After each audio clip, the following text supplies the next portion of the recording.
Welcome back, and I'm going to use this final part of the programme for some product reviews. This isn't new stuff particularly. In fact, some of the stuff is so old it probably isn't even on sale anymore, though obviously the latest derivatives of whatever it is will be.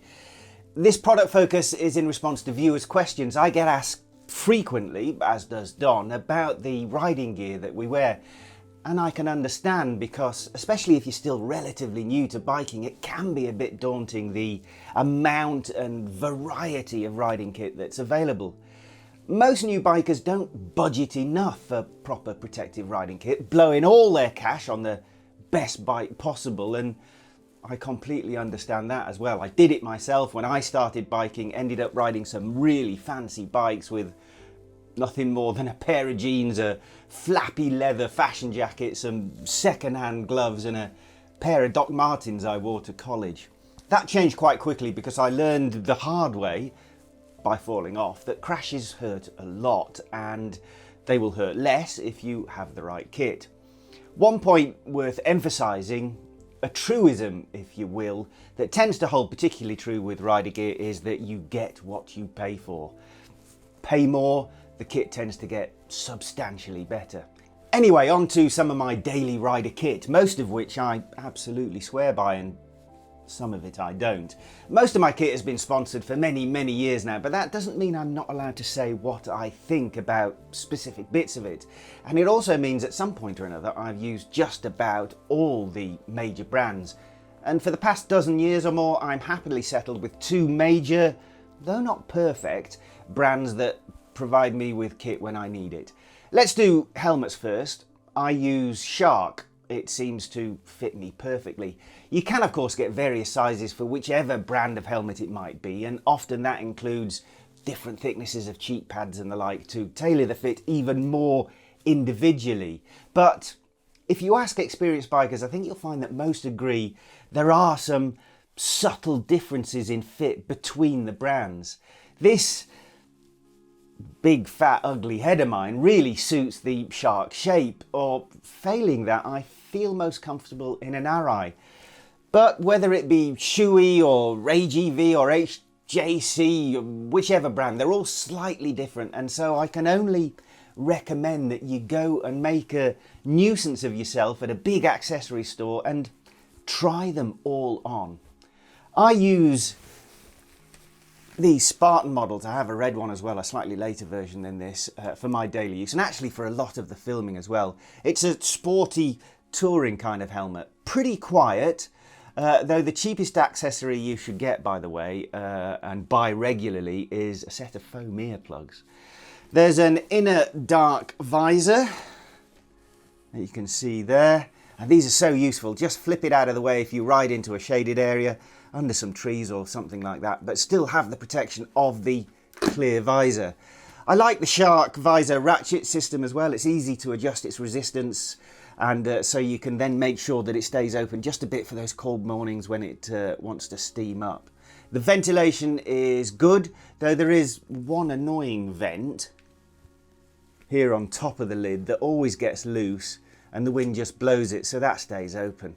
Really annoying, but like so many things in life, easily fixed with a bit of duct tape, as is this one. Stops it rattling around so much. I'll be interested to see whether the latest version of the Spartan, there's a lovely carbon one that I want to upgrade to, has got that issue sorted. Yeah, great daily helmet, and as you can tell from this one, I reckon that's a good 5 or 6 years old now. The interior is really high quality. Comfortable, but incredibly long lasting. It has really stood the test of time well, although looking at it now probably does need a wash, but yeah, very good quality. And just quickly, there's this race helmet. I think it's the Race R Pro, something like that, but I don't actually wear it that much because I don't do so much track testing these days. I love this thing though. I've got a Zarco replica in black. That's normally red, that design. This is a special design he had. I do know. It says Malaysian GP on the back. So he had it done for the Malaysian GP a few years back. It's a brilliant fit, super snug, high quality interior again, brilliant ventilation, much more than you get on a touring helmet, which is what you want for a track helmet, which is an environment where you're meant to be, well, working hard and getting a proper sweat on. This is a carbon skinned construction, they call it, so not full carbon design, but it's pretty light, a bit more noisy than the touring helmets, but who cares, because earplugs and racing, it's not really a concern. One weak point is this front vent here. It's not firm enough and can fall open when you don't want it to. And irritatingly, for an expensive top of the range helmet that I think was knocking on 10,000 rand or so these days, I think, this vent isn't sprayed on the inside. It's more clearly visible on brighter coloured versions of the helmet, where you just see a bit of the overspray from whatever the primary helmet colour is, and then the base black plastic. I'm probably being a bit harsh here, but for that sort of money, when the vent is open and in full view, I don't want it to look like a badly made, poorly painted bit of plastic. It just drags down the overall premium quality appeal of the helmet. Oh, and if you go for a dark visor, by the way, which most of you will, do not get the darkest visor that they do, like I did. Even riding on the brightest, hottest summer day, I can barely see where I'm going. If there's any cloud cover at all, you might as well be blind. I need a much lighter version. Maybe then I'll start wearing it more often. Moving swiftly on then to boots. These are my everyday summer warm day kind of boots from Alpine Stars. They're vented, but not too much. They've got a flattish sole, so they're easy to move around the bike when you're sport riding. Proper protection though, as you would expect. Though if you're going to go properly bananas, it might be wise to get the next model up. I think it's the SMX, which has got a more dedicated toe slider, because I see these are a bit scraped and scruffy. And importantly though, they're still supple enough to be comfortable for walking around when you're not on the bike. And that venting helps keep them viable for summer walking as well. Highly recommended, really highly recommended, and not too expensive either, at about just under 2,000 rand I think it was, but this again is a good couple of years ago. Staying with boots, these are what I now use every day when it's not summer. I bought them in France, so these are not sponsored. I've been using them for a couple of months now, and they cost about 1,700 rand, and they're Gore-Tex, and having ridden in the rain, I can attest that they are fantastically waterproof and properly warm as well. They seem to be very nicely put together. Lots of heel and ankle protection, and a decent amount of protection around the toe box as well. Nice and rigid, and a thick sole, as you can see. But the most surprising thing to me, given their size and solid feeling, is that they're super comfortable from the very first time that I wore them.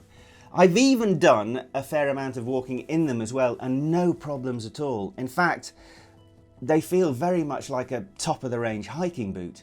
Made by V Quattro. I hadn't come across the brand before, but I would definitely recommend them. I really would. It's been a long time since I've been quite so impressed by a piece of riding kit. Though I have to just add, I'm not sure if they're currently imported into South Africa. If they're not, someone please do it. Great product.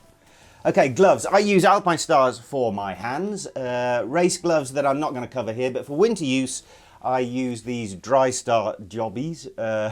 As with any other waterproof glove I've tried, they're sort of waterproof for a while, but eventually they run out of proofing and your hand inevitably becomes wet. I like them because despite feeling quite thin, which means you maintain good feel on the handlebar and levers, they're actually pretty warm. If you want 100% waterproof protection, then wear a pair of those thin surgical gloves underneath whatever gloves you're using. They'll help keep your hands warm as well. I don't bother, but then if it's raining, I try and rearrange my journey to keep it as short as possible. Or, to my eternal biker shame, I'd use the car instead. In warm conditions, I use these shorty type of gloves, also from Alpine Stars. Both of these are several years old, but they've held together really well after what must be tens of thousands of kilometers of use, which is testament to how well they're put together. And they're affordable. I know a lot of people treat themselves to a new pair of these things every year, and well, why not if you can afford it? Okay, jackets, also Alpine Stars for me. I love their designs. I've been using bear with me, I've been using this. If you're a regular viewer, you might recognise this thing. I've been using this for many, many years, and it's still going strong. Really well made, basic body armour, foamy type stuff, shoulders, elbows and in the back.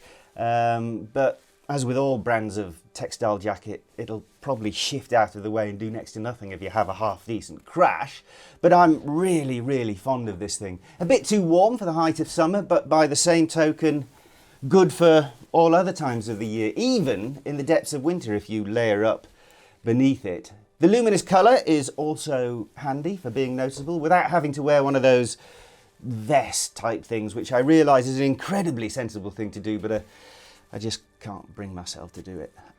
Oh, and one other thing to point out, if possible, do not under any circumstances get yourself a jacket with a white collar. It'll look grubby after one ride, disgusting after a week, and after 2 weeks, people will think you live in a hedge.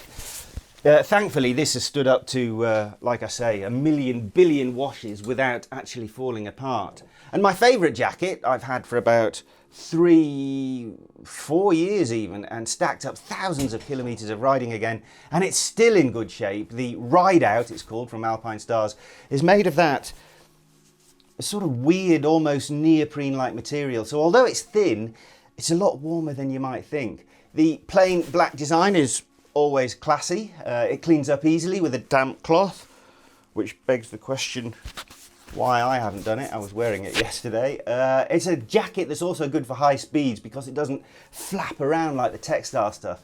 And the same sort of tighter fit that stops the flapping also keeps the body armour in the right place a bit more effectively, though I haven't crash tested this and I really don't want to. What I will just add about this jacket and several other Alpine Stars jackets that I've used over the past dozen years or so is that if they have a weak point, it's the main zip.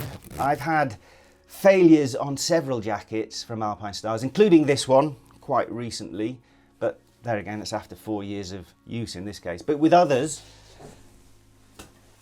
like this one, the zip actually broke within just a month or two.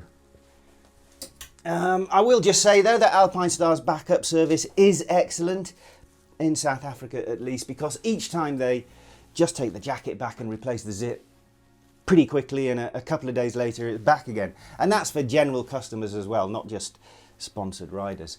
This zip I had replaced by my local seamstress for about 200 rand, I think it was, and it's as good as new again. So there you go, a quick trawl through my daily riding kit and what I think of it. I have to say I swear by Alpine Stars and Shark, but having worn loads of other brands over the years, I will happily admit that there's a lot of excellent stuff on the market these days. So as I said at the beginning, get the most expensive kit you can reasonably afford, because whichever brand it might be, that extra expense is generally reflected in its quality. An example of skimping, by the way, is this flip face lid from Alstone Helmets that we bought for my wife when we'd forgotten to pack her main helmet on one of our recent trips. We skimped a bit because, well, cost of living crisis, anyone, and we knew it was going to become a backup helmet, so we only spent about 1100 rand for a lid that was reduced in a sale down from about 1800 bucks. And then the fourth time, really the fourth time she wore it, the entire flippy bit here at the front, the chin bar, the visor, the whole shebang, it fell off. Yeah, it has since been repaired, but having seen the shoddiness of its construction, you definitely wouldn't want to crash test it. So the moral of the story is, don't skimp on important safety gear, unless it's for your wife. Joke. No hate mail, please, just a really bad joke. And on that questionable note, that's the end of this week's episode. See you again next week on The Bike Show. Cheers for now.